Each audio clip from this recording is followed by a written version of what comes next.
Dr. Martin Luther King Jr., in a 1968 speech where he reflects upon the civil rights movement, states, "In the end, we will remember not the words of our enemies, but the silence of our friends."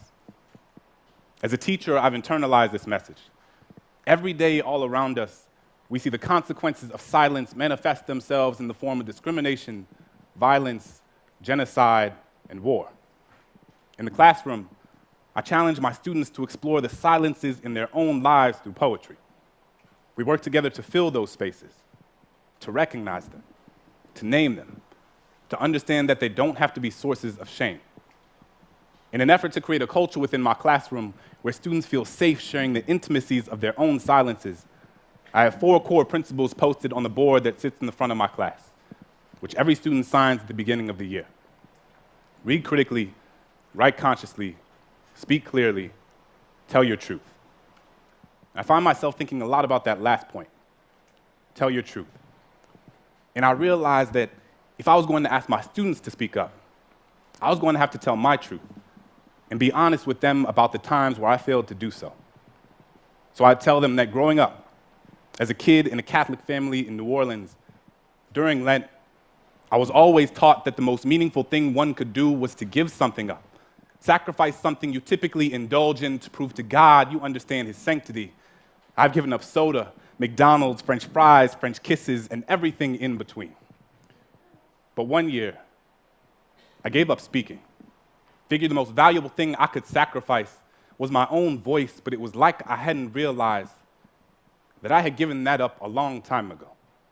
I had spent so much of my life telling people the things they wanted to hear instead of the things they needed to. Told myself I wasn't meant to be anyone's conscience because I still had to figure out being my own, so sometimes I just wouldn't say anything, appeasing ignorance with my silence, unaware that validation doesn't need words to endorse its existence. When Christian was beat up for being gay, I put my hands in my pocket and walked with my head down as if I didn't even notice. Couldn't use my locker for weeks because the bolt on the lock reminded me of the one I had put on my lips when the homeless man on the corner looked at me with eyes up, merely searching for an affirmation that he was worth seeing. I was more concerned with touching the screen of my Apple than actually feeding him one. When the woman at the fundraising gala said, "I'm so proud of you. It must be so hard teaching those poor, unintelligent kids," I bit my lip because apparently we needed her money more than my students needed their dignity. We spend so much time listening to the things people are saying that we rarely pay attention to the things they don't.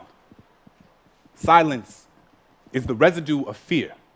It is feeling your flaws gut-wrench guillotine your tongue. It is the air retreating from your chest because it doesn't feel safe in your lungs. Silence is Rwandan genocide. Silence is Katrina. It is what you hear when there aren't enough body bags left. It is the sound after the noose is already tied. It is charring. It is chains. It is privilege. It is pain. There is no time to pick your battles when your battles have already picked you. I will not let silence wrap itself around my indecision. I will tell Christian that he is a lion, a sanctuary of bravery and brilliance. I will ask that homeless man what his name is and how his day was, because sometimes all people want to be is human. I will tell that woman that my students can talk about transcendentalism like their last name was Thoreau, and just because you watch one episode of The Wire doesn't mean you know anything about my kids. So this year, instead of giving something up, I will live every day as if there were a microphone tucked under my tongue, a stage on the underside of my inhibition. Because who has to have a soapbox when all you've ever needed is your voice? Thank you.